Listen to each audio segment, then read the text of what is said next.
about caravan and camping from our mum's perspective. So I hope to let you know about the challenges that we've encountered on the road, all the awesome times, the pros, the cons, and everything. Alright, so this week we're pretty excited because we're nearly in Darwin and we're actually meeting up with my dad. So he's actually leaving my mum for a few days and shooting up to Darwin for the Darwin Cup. So I thought it was good to talk to you about missing family while you're on the road. Now it's only normal that you miss your family, and I've lived in Newcastle for the last 10 years away from my parents. So heading off on our road trip wasn't really any different. Of course I miss them, but we're really good at keeping in touch. We talk multiple times a week and we FaceTime and that sort of thing. So over Christmas we actually pulled up on my mum and dad's farm down in Warrnambool in Victoria.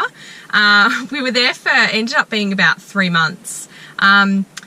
We had a great time. It was nice for the kids to have that bond with their grandparents and be around them all the time and babysit.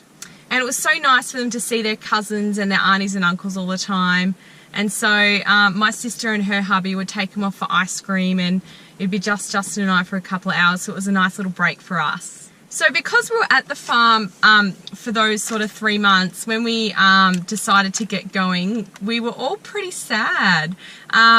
It was hard, and the kids had formed some little bonds with their kinder friends, and there was a family over the back that the kids had, you know, become friends with, and it was just really nice popping in with mum and dad, and we go over there for Friday night dinner, and we just had a nice little routine there. So the kids were definitely sad to leave Granny and Poppy, and yeah, but it was all made easy with technology. So we use FaceTime a lot, and because the kids loved the farm so much, it was really good. Dad was onto it, and he would ring us and FaceTime while he was, you know, riding the motorbike and, you know, feeding the cows and all that familiar stuff that the kids loved and enjoyed, and just seeing his face and seeing him on the motorbike and the tractor and stuff really resonated with the kids. And it was actually pretty easy to teach the kids how to use FaceTime. Sometimes they just like to stare at themselves and not say a bloody word,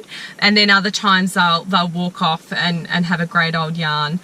So FaceTime has been a godsend for us, and we absolutely love it. Although that little red button down the bottom there looks pretty inviting for kids, and we've hung up on my mum and dad plenty of times. Do have family join us on the road, and we absolutely love it. It's nice for us to have a little break from the kids, but it's also really good for the kids to have a break from us. We do have family join us on the road. We're typically in a caravan park, and what my family have done is, like, we'll hire a site and then over the road they'll hire a cabin. So it's great, the kids can have a sleepover in the cabin and they think it's a little house, and you know, they've been known to hire a car depending on where we are. Sometimes it's easy just to walk everywhere. The hardest part is timing it to be in that destination at a certain time and lining it up. Anyway, I hope this gives you some tips about missing your family, and it is nice to catch up, and it does re-energize you and just makes you feel happier. And it can be hard without family, but you know, being on the road is way better.